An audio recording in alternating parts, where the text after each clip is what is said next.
Good afternoon, it's Tuesday the 21st of May and welcome to sunny Yarmouth. Now it's not only a holiday hotspot, but it's also a place with real people and real stories. And today we get to tell them. So join UEA Journalism for an exclusive programme, live from Great Yarmouth.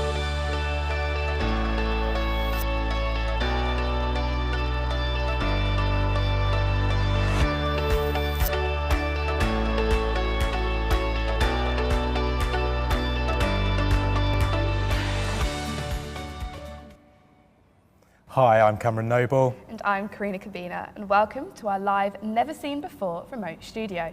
UEA Journalism have set up here in the heart of Great Yarmouth at the historic Town Hall.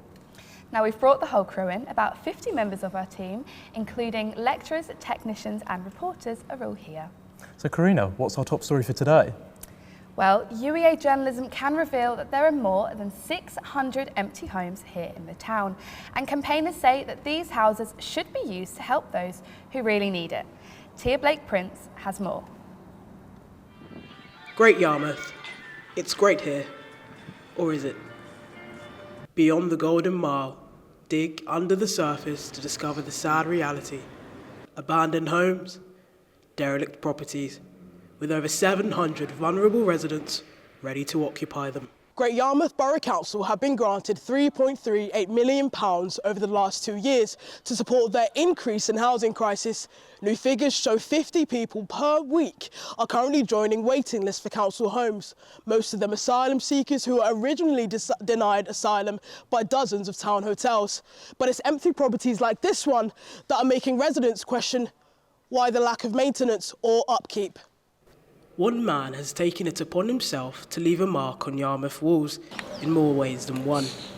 Ruben Cruz helps asylum seekers settle into Yarmouth by brightening the streets with their impressive murals. Asylum seekers that got located in Great Yarmouth, they stay in a hotel.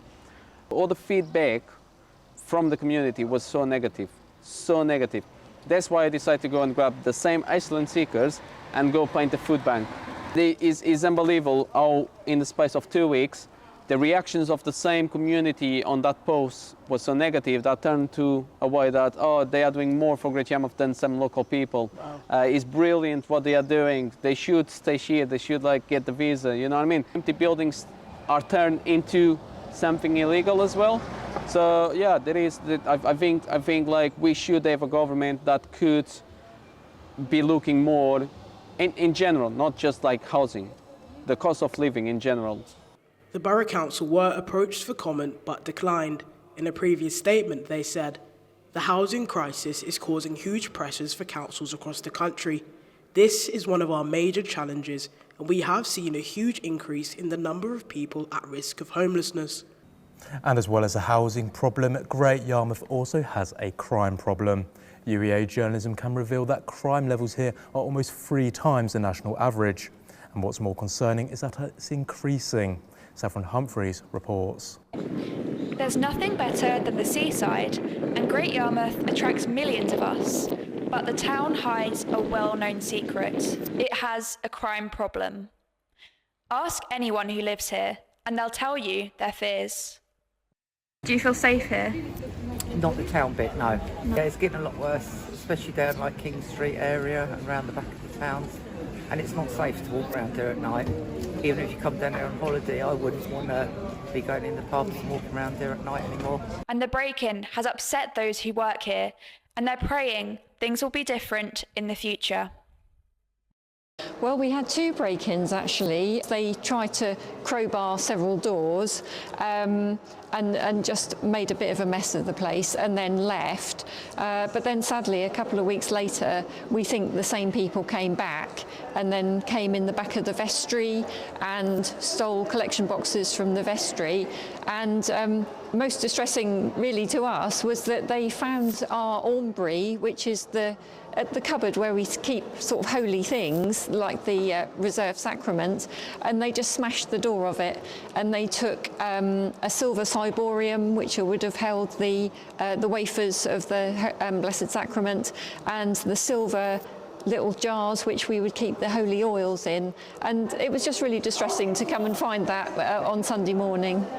Security will be tightened here, something the minister did think it had to do. Meanwhile, people in the town know they'll have to be even more careful. Saffron Humphreys, UEA Journalism News.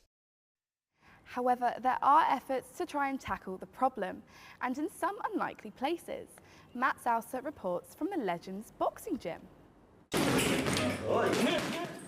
Nearly 40% of clubs affiliated to England Boxing are located in the country's most deprived areas. Legends Boxing Gym aim to get fighting off of the streets and into the ring. My name's Michael Webber Kane, people know me as Mikey, 25 years old, born and raised in Yarmouth, professional boxer, 12-0, Southern Area super featherweight champion. You know, the feeling that you get after a boxing session, you can't explain to someone. It's just the endorphins that go through your body. As hard as it is when you're doing it, you finish it, you think, do you know what, that was really good, I really enjoyed that. Obviously Yarmouth got a bit of a reputation being a bit rough. Since I've boxed, I haven't been in one fight, not one altercation. You know, it's just good for your discipline, it's good for your, just in general, you know, it's good mental health, physical health, everything. Hi, I'm Tony Norman. I'm a professional coach and amateur coach at Spartans Boxing Club here in Great Yarmouth and Cobham. Some people say boxing promotes violence, almost glorifies it.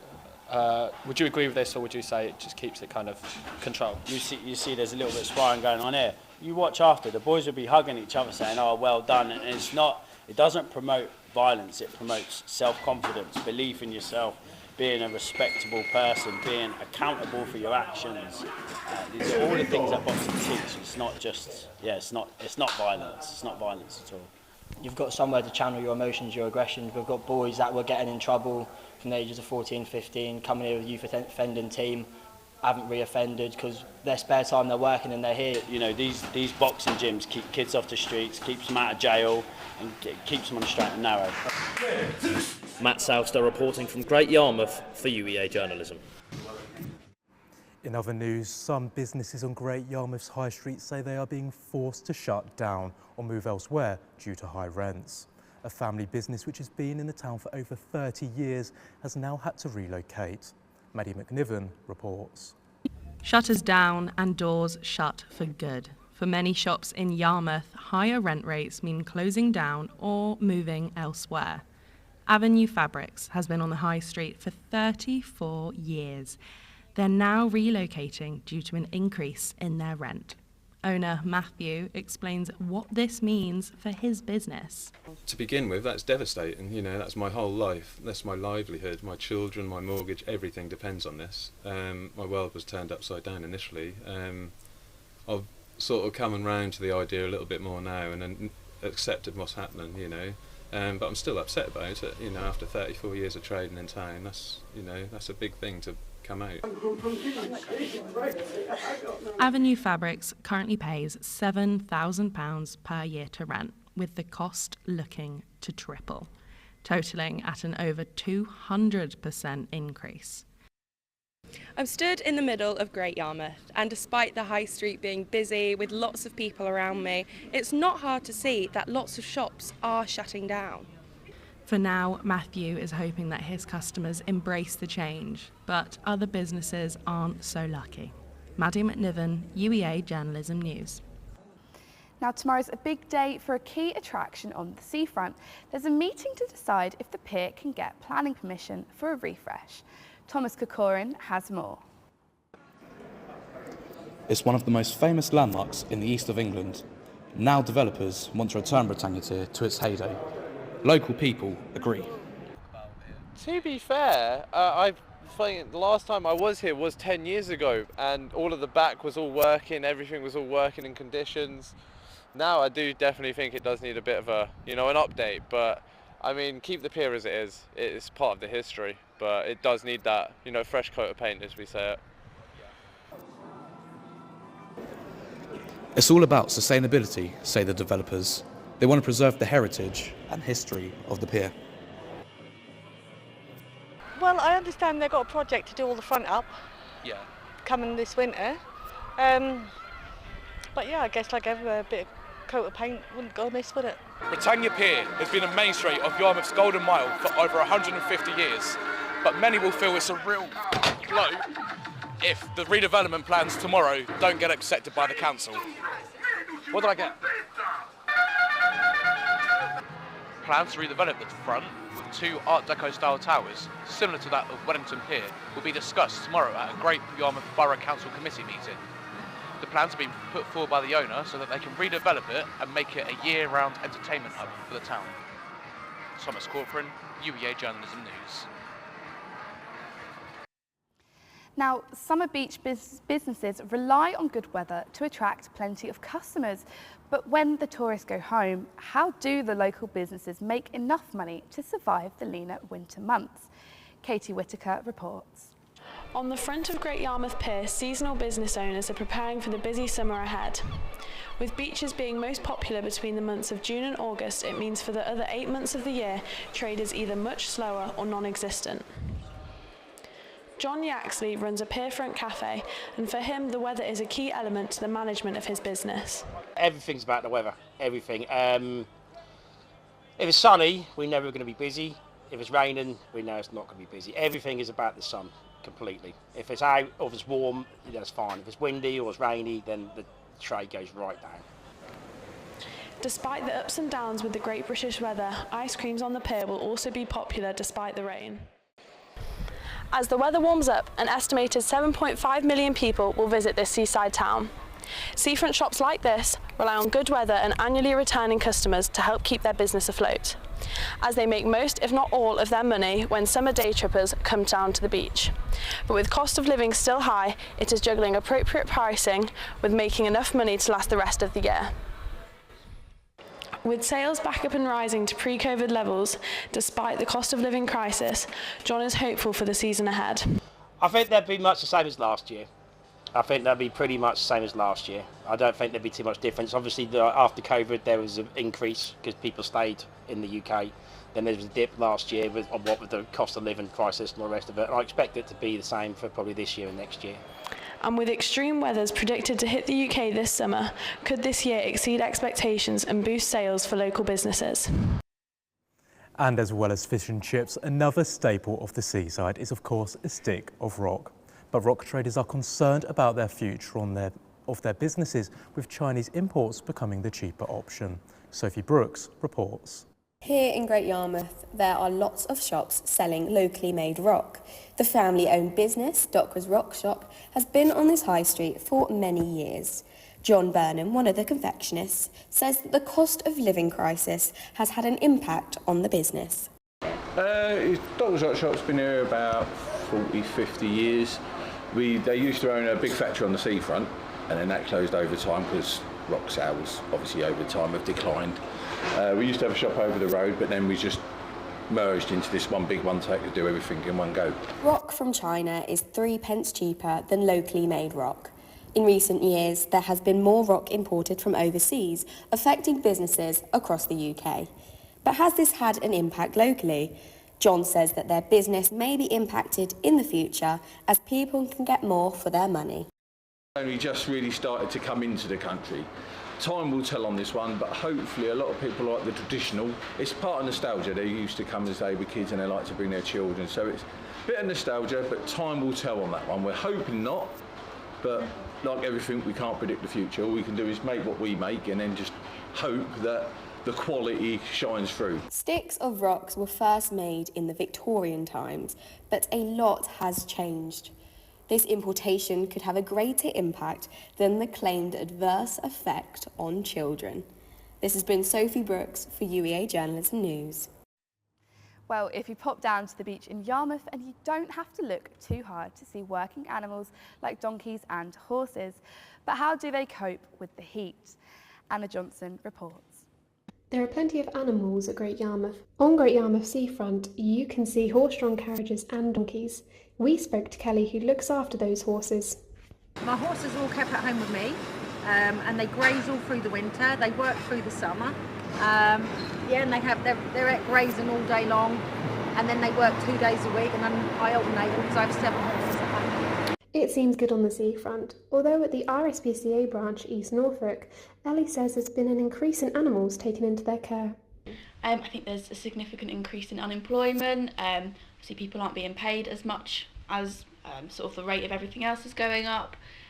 Vet treatments are a lot more expensive, food, everything has gone up and people just can't afford it, which means the welfare of those animals is going down, which obviously we don't want to see, but there is only so much we're able to do for the amount of animals that need the help. So To make sure your animals are fully cared for this summer, Ellie has some tips and tricks. So providing lots of cool treats, shade, making sure obviously they don't go outside when it is boiling hot.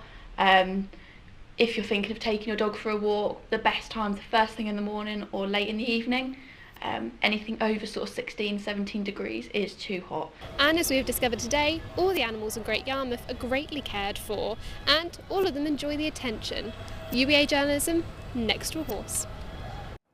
And finally for this afternoon, we're staying on the beach. You might have seen a new form of wheelchair out and about. They're making the sand and seaside more accessible to disabled people. Ellie Richardson reports.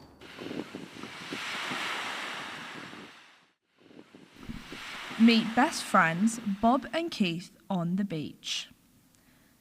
Until today, they have never been able to enjoy the seafront like many others. They grew fond of each other due to their love of the sea and sailing, despite their life-changing injuries.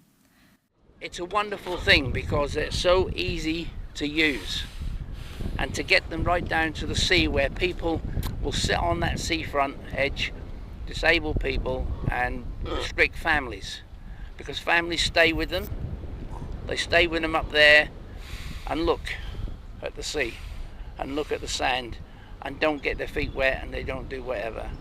So with something like this, he can get in it, he can be down that beach area, he can be down the beach, he can get his toes wet. So this is our new hut, which will house the Great Yarmouth Beach wheelchair. We got some funding for this, which is how we were able to build it. That means that the beach wheelchair here in Great Yarmouth will be able to be all year round, and then people will be able to just come and get it when they want. So it'll be available from 8 AM to 8 PM in the evening. It's one booking per day, so they can come and go if they want to, on and off the beach as they please. And yeah, it's going to be really great. Bob and Keith have reached the seashore, something that we all take for granted. Ellie Richardson, UEA Journalism News. Now, it's been a sunny day here in Yarmouth, although you can expect some showers overnight and into tomorrow, although you can still expect highs of around 18 degrees. Well, that's all from UEA Journalism here in Great Yarmouth, and it's been a lovely day, hasn't it, Karina? Yeah, it's been great. Definitely, and remember you can find out more on ueajournalism.com. Goodbye. Bye.